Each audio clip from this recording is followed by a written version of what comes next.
other big, hairy, scary platforms. And any fun plans for the weekend that you got lined up? Oh gosh, this weekend, well, my son, he wants to go to the beach. There's a nerdcore concert tonight at 5 p.m. Do you know what nerdcore is, Connor? Nerdcore? No. What is All nerdcore? right, there's these rappers of a genre that is rather intellectual, what they rap about, but they're super talented. You know, some of them are programmers, but they're of all different sorts. So my son's really into it. And then I started listening and I was just taken by it. So I actually bought an online ticket. So we're going to do that as a treat for him. Uh, So so like there's, stream it live or yeah, I mean, like I you're don't know watching if, the live stream? yeah, we're watching a live stream. I don't know if they're going to be in the same place or they're just doing that whole Zoom thing. I wouldn't be surprised if they all do that Zoom, but we'll find out tonight. Yeah, interesting. I So, mean, a lot of the concerts they're going to like car, drive-in concerts, and I don't know if it's a replacement, man, but I mean, anything for some live music. You're pretty big into music too, if I remember right. well, I mean, I definitely, I'm not like someone who goes to concerts, and I'm living it now vicariously through my 14-year-old son. And what he listens to, actually, most parents find distasteful what their kids listen to, I think. But in this case, I think it's really cool. So much so that as a treat for him, it's a holiday gift. I found like where these guys were playing that he really is a big fan of. And then we went to Dallas. It was the closest place where I didn't have to go middle of the week and take him out of school back when people went to school. And then so we, right. That thing called school. Where people actually went places, people got on planes. So yeah, this was what, like November, December last year, kind of before all the shit hit the fan. And we went out and it was a cool city and cool area. And we went to a concert where it was like, literally there's probably 50 people max in the room. It was awesome. That is awesome. At a bar. Well, say that again. At a bar, but he was allowed, even though he's underage. They were cool with it. Yeah, sometimes they, for some music and everything. I remember my first concert. That's cool. That's good that you're giving him that experience. Live music is something I got turned on to at a young age and is still to this day my absolute favorite thing. The number one thing I miss the most about everything being shut down is going to a live show. 100%. I hear you. So we have to, it's the new normal. So we have to kind of adapt to it. That's what we're doing. Have to. And on that note too, new normal, we're going to chat on some, new normal in business development, selling businesses, all that good stuff. And so I can't thank you enough for making the time. I know you're really busy and especially on a Saturday and being flexible with me.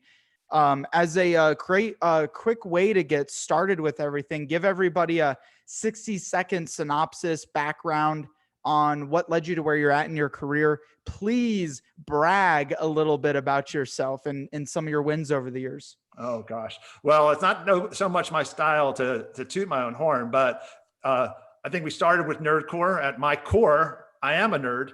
So I was a programmer and I advanced in my career. I went up in management. And at one point in time, I decided I need to go off on my own to scratch a number of itches. And then I was my own programmer, if you will. When I hit my own personal capacity, I realized I had to hire staff and expand. So I did that, and it evolved into a managed services and cloud company, which is still, it's exactly the space I'm in today. So I, was scrappy, innovative, hardworking, like you are, like anyone who's an entrepreneur where the buck stops there. Built my company, sold it to Synoptic, which is where I work today. So I'm still in the same space. I'm just excited about the things that I've been doing, 10 years ago, programming technology. I'm as excited about the changes going on in the world today. What is it that because that's kind of a dream for a lot of entrepreneurs. Some of them build businesses as a lifestyle business. Some of them build businesses to sell to larger companies and everywhere in between. What were the differences between you, especially in a space where there are a lot of other competitors here? What was the differences between you building, selling to Synoptech and some of, the other companies that haven't had successful exits like that? I won't claim that my goal from day one was to have a big exit and leave. Sometimes your vision develops over time. My initial approach was, I want to have creative freedom. I want to be able to develop and grow my own business more than if I, was just trading hours for dollars, right? You have to build equity, which I think anyone who has an entrepreneurial bent or everyone thinking about it should definitely try it. Especially, there's never a bad time to try it. This might be the best time to try something. So over time, I brought experts in around me. I brought a board of directors and some people who were very seasoned in business, and they wanted clarity from me. What are we doing here? What are we going for? And I thought through that very quickly. I said, I want to be able to provide for my family. So if I don't have a job, I still can, but I love what I do. So exiting, having an exit, I'm not one to just, I'd get bored, right, if I wasn't doing 5 different things. So I'm still involved in technology. And even when I joined into Synoptic and I was in the leadership team, I was reporting to the CEO. I had a really great role and I learned a lot. I was really driving strategy at the company. But even with that, I said, I want to do something different. And I want to do it somewhere differently. So I orchestrated a change in role and my own personal geography. So now, instead of leading the service portfolio for the company, which is a phenomenal role, great experience, and I was able to do some things that are formative for Synoptic. I was able to move to Florida, which is a better lifestyle. I have my family, my parents that are down here. My wife has her mom down here. So it's good for the kids to be by their grandparents. And I'm now in a business development role. I've worn that hat, as a CEO, one of the many hats is helping make sure you grow the top line of the company. But now that's what I wear exclusively, which is a lot of fun until it gets bored and I want to, I get bored with it. You want to go on to the next thing. Oh yeah. Right. Yeah. Going back, would you jump straight into entrepreneurship? Or do you think that your career and then diving in entrepreneurship was foundational to your success that you had? There are benefits both ways, but I'll point out this material fact. It is harder for people to go and give up a career, especially if they built an expense structure like a house and car payments and all of these financial encumbrances and other encumbrances. You have a wife and you have kids that are set in a school, you can't travel as much. So it is easier by some respects when you have nothing to lose, you have very few expenses, to go off on your own young and try things, and you'll make mistakes and you'll have failures and there'll be great learning experiences. Now, I first worked for a big company. I worked for Motorola, great experience. Yeah. Big company. Yeah. Right. And then there were some people, like every big company, people leave and go off on their own. So I followed some people that had a very tiny startup, and I'll tell you what, the pace of change and the pace of experience you get working at a startup is like, an MBA in a tiny time frame box, right? That was a great education for me, being amongst phenomenal people. And those skills, I probably at that point could have gone off on my own. So I probably could have still done it earlier. But, so there is a benefit of experience, but I still probably, if you ask me one way or the other, I'd guide people. I say, do it earlier when you have really little to lose. You can always go work for a big company or company down the road if that's not for you. Yeah. Yeah. So, it was good. It was good having that experience and being in a startup and then kind of knowing how to navigate the waters once you jumped into it.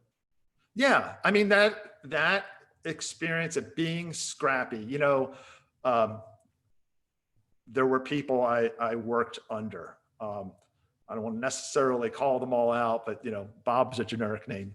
So I worked under one of the people I worked under was Bob. And sometimes I would ask myself, what would Bob do in this situation? Having those experiences that you take with you. I would not have been that successful. And I think then as quickly as possible, mentors, people that you can call on, sounding boards, people have been there. I found those people as early as I could. And that was, you're going to hit obstacles, you're going to hit plateaus. And how do you get to the next level? You're going to need people who've done that. Now, some people can, have all that and guide themselves, but every company, Bill Gates said that he's surrounded with, every leader surrounds himself with coaches and mentors to in whatever field they're doing. How have you found your mentors and gotten them to actually help you and support you? Well, I think you look out for those kind of people. It's not like you put an ad per se. One of the mentors I had was a customer first of ours. And then we built a relationship. And then when he had his own exit from his company and we started talking, he's like, hey, we ought to do something together. And I recognized, that individual had just tremendous experience, and we complemented each other in our skills, and we were philosophically aligned. So I'm like, I looked to find a role where he could help me, just so we could work together and feed off each other's energy. And I knew that his experience would help move us to the next level. And it absolutely did. Love it. What were some of the career mistakes, in hindsight, that you would recommend avoiding others that may be interested in kind of following along in your footsteps? Well, I made lots of mistakes. Isn't that what experience is? Someone who's made lots of mistakes. I mean, early on, I was unpolished in my communication, written, speaking to others, didn't have the right emotional intelligence. I think that I didn't broaden, like now you have Audible, right? And audiobooks, and there's so many ways that you can expand. So constantly be learning. So I don't know how without experience in making those mistakes, but avail yourself of, we live in a world today, there's a fire hose of information. Pick and choose sources, not in an echo chamber, but a broad set of sources. I used Audible, right? There's an, for audiobooks. Back when people were commuting, everyone has their idle time, their time when they're just like chilling or driving or on a train. And someday again, maybe we'll be in a world where you're driving and commuting, or you have that time. But I think people today still have that time. Use it and grow. Yeah. I use people are like, I don't have time to read or educate myself. And I'm like, that's ridiculous. Like, I'll listen to books while I'm in the shower or cooking, or even just a quick break. I mean, you can consume a whole book in 20-minute segments a day. And it's so easy nowadays to educate yourself outside of the traditional education system. I think people are stuck in that. I went to college and that was my education and that's it. And sounds like you're still, even to this day, even through all the wins you've had, are continuing to self-educate. Yeah, you have to constantly be learning, right? And the whole, I don't have time. Well, first of all, today, everyone has more time. Most people are working from home. Now, I understand, the kids are not necessarily going to school, and some of that is a drag on time. But my philosophy is you pay yourself first. For retirement, you take your first dollar and you pay down debt, or you pay it into retirement, because that's not going to mysteriously happen. My time, my first thing in my morning, I go work out, because later in the day, stuff's going to happen. I'm going to get tired. I'm going to have surprise meetings. I may not be able to. So that's a priority. My first minute of my time, other than grabbing coffee here and so forth. So educating yourself. You're going to do with your time whatever you make it a priority to do. People today are spending time lounging on the sofa, playing, mobile games or, Netflix. Carve out 20, 30 minutes a day. It's going to accumulate over time. And before you know it, you've plowed through, 5, 6 books in 6 months. It sounds like you're doing that. So, I mean, you just have to prioritize and pay yourself first. Definitely.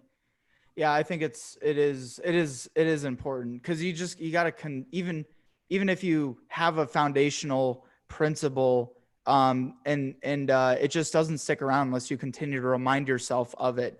And that's what books, bring to the table. Podcasts. That's why I love doing podcasts. Yeah. And I'm constantly learning from guests selfishly. It's a great vehicle to do that. So I would encourage anybody to do that.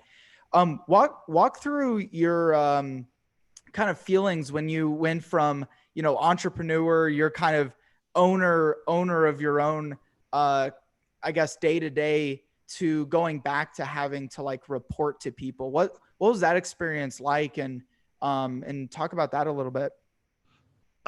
There was a big emotional shift. Now, some of it was relief, right? Because it was a giant burden, and we were making large capital expenditures. So we were buying, equipment, and 10,000, 50,000, 100,000, just constant barrage of that, and starting to finance. Initially, we're paying cash because we had pretty to scale as you were growing. Right. Yeah. And the business was very cash flow positive, high profit margin, and then we shifted to where we were making big investments to put people on, cloud platforms. And there was, for me, and I made sure I had all the credit I could possibly get, but it got a little scary when, like, hey, if these guys don't pay and they're dragging their feet, I got to make payroll. So there was a lot of stress when things happen. The buck stopped with me. So changing to working for someone else, part of it was relief. I had my own office, as many people in the world did, right? Back when there were offices. And then I moved when we went to Synoptic. Everything's an open office plan, so it was just a shift of, I have to work for somebody else. But at the end of the day, we all answer to someone, right? Unless you're just completely, unless you're retired, right? But, you answer to your customers, which I certainly absolutely did. And coming to work for Synoptic, I was really fortunate. Tim Britt is phenomenal CEO. I know you've met him. Very compassionate, very understanding. We had a great guy. We have a great relationship. I'm not going to say there wasn't a shift and an adjustment period, but if you have the philosophy of like, what do I want to accomplish in this new role? And I said, I have the opportunity now to focus in and learn. And I love learning. And I had, it was still a strategic role. Obviously, being in the CEO, you're very much strategy oriented. Yeah. So how big was Synoptech when you stepped in initially? 300 staff ish. I don't remember exactly. Somewhere that, now we're like 800. Yeah. Right. Yeah. Doing a couple $100 million in sales, right? Well, we're a private company, so we don't release that, but you're in the right order of magnitude. So yeah. Well, I mean, it's been amazing because I got a relationship with them, and just watching it, I've learned, them being a client, I've learned so much. Just watching how Tim's managed and built and scaled that business. It's something to admire for sure. Yeah. And with the help of you. I mean, obviously didn't do it alone. Like, we have a great team. There's a great management team. There's a great set of, directors, people in the field. Mm-hmm. If you're not philosophically aligned with what the company's doing, you'll self-select and leave, or, but the company is growing, and every company is having challenges, especially today, but uniquely right now, we're hiring. Mm-hmm. So, not every company can ring that bell and talk about that success. Definitely. We're definitely doing a lot of things right. And the philosophy from the top, the root down, is you got to take care of customers. You have to make sure, hyper focused, hyper vigilant on making customers satisfied. And if you do that, all these other business objectives will cascade and follow. One thing you touched on that piqued my interest a lot, just kind of shifting momentum here, was what you kind of coined modernizing the sales newsletter. What do you mean by that exactly? When I moved into the role of business development, one person showed me a newsletter that someone was sending out to associates, people that they could influence. And I thought that was interesting. I took a different approach for a number of reasons. And I use LinkedIn as that newsletter. And in my mind, I was like, people are online every day, and they're scrolling through LinkedIn, which is the social media platform, of course, of business professionals. So I said, I want to just be top of mind, and I want to build my brand, and I'm going to have to invest in it by a consistent set of posts that reinforce that say, I'm credible, I'm knowledgeable, I'm helpful, I can add value, and I can help direct a company's strategy if they want to go through digital transformation. They want a sounding board. They want someone who's seasoned, who's helped other CIOs do this. So rather than that newsletter, this is my newsletter. Now, it's not the only thing I do, but I think this is a way that people can consume in little bite sizes. I can stay top of mind and build that brand. And I've steadily invested in that for the last 2 years. Now, you're the expert here. I'll always welcome Connor's feedback in it. But,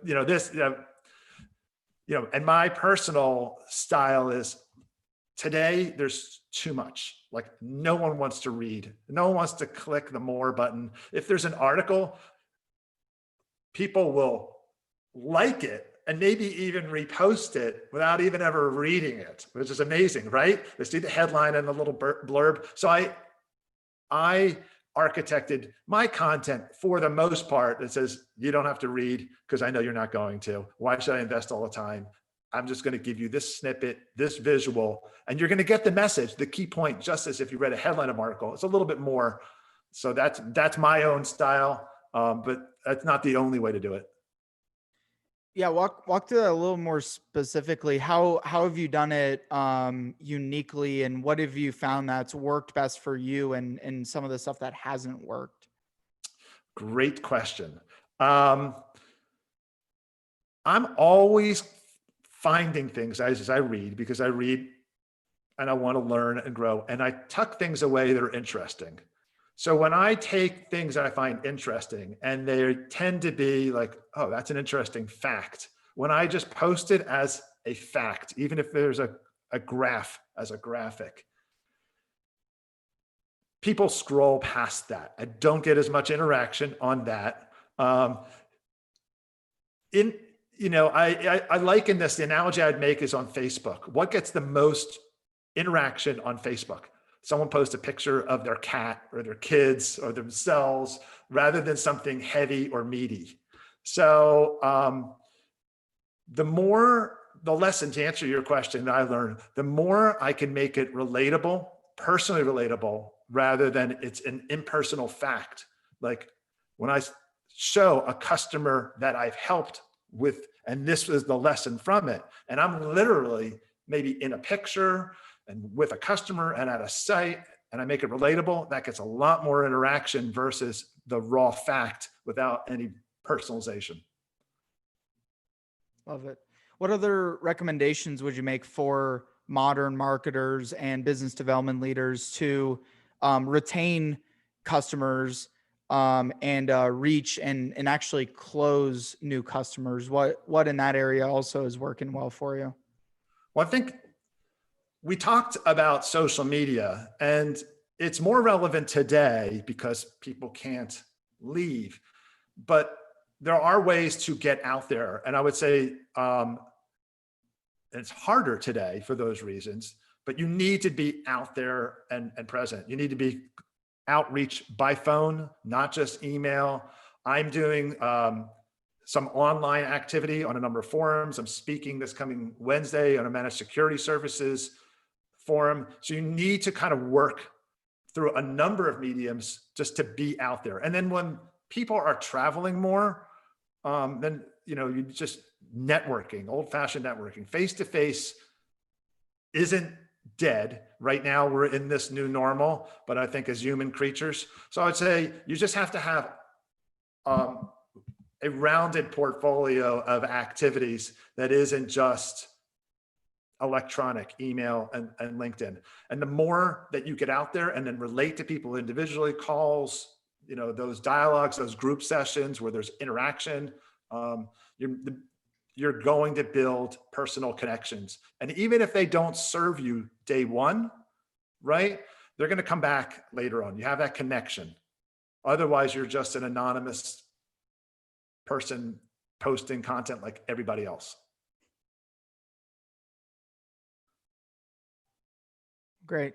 Well, so Miles, anything else that top of mind for you right now that you think is important we should touch on while we're here? Well, yeah, I mean, I think everyone needs to look at their life. This is how I look at mine. I don't want to preach, but I see this as a long game, and all these things that we're talking about. If you want to retire at a certain age, there's an in vogue movement, which I think is wonderful. People looking to retire young and they figure out what amount they need, but how do they get there? I mean, they don't arrive at that age and suddenly say, I'm there. They incrementally build something. If you want to build your own personal brand, you don't get there overnight. If you want to get a job doing something, you don't cram for the interview. You don't amass that knowledge. You build it step by step by step. If you want to improve your health, if you want to lose weight, like I came up with this new mantra that said COVID-19 is the 19 pounds you gained. So I gained a few pounds, but then I got a little a weight tracker app and scale. Like the freshman 15 COVID-19. Exactly. Like the freshman 15 is the COVID-19. That's funny. Yeah, I should trademark it. But so I got the scale and now like I can measure it and I'm like, okay, obviously I did something wrong, but if I want to get rid of that little extra weight, I'm going to do it incrementally. You got to set your goals and just work at them bit by bit by bit. I've seen people, back to the social media, there are some people who said, I really admire what you're doing. It's really cool. And then I see them start to, in their space, mirror, which great. I applaud it. I literally like it. But then I see them stop. So it's a long game. Set your goals, work towards them incrementally. Don't give up, and you'll get there. Love it. I think it highlights one of my recent articles I did too, called 3 Feet from Gold, which is like, you keep going. You never know. You could literally be 3 feet from gold at any point in time.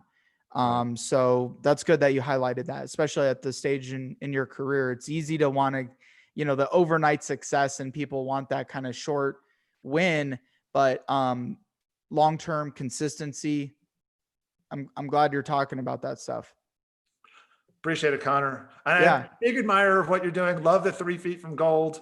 Everyone should follow you. They probably already are. You're just rocking it. Thank you. Well, and back at you. And on that note as well, how can people find you, follow you, get into contact with you? Miles Feinberg. You'll probably put a link and connect me to my LinkedIn. And from there, message me. I'd love to connect to anyone, chat about anything, be a sounding board or helpful. Happy Beautiful. to do it. Cool. Thank you, brother.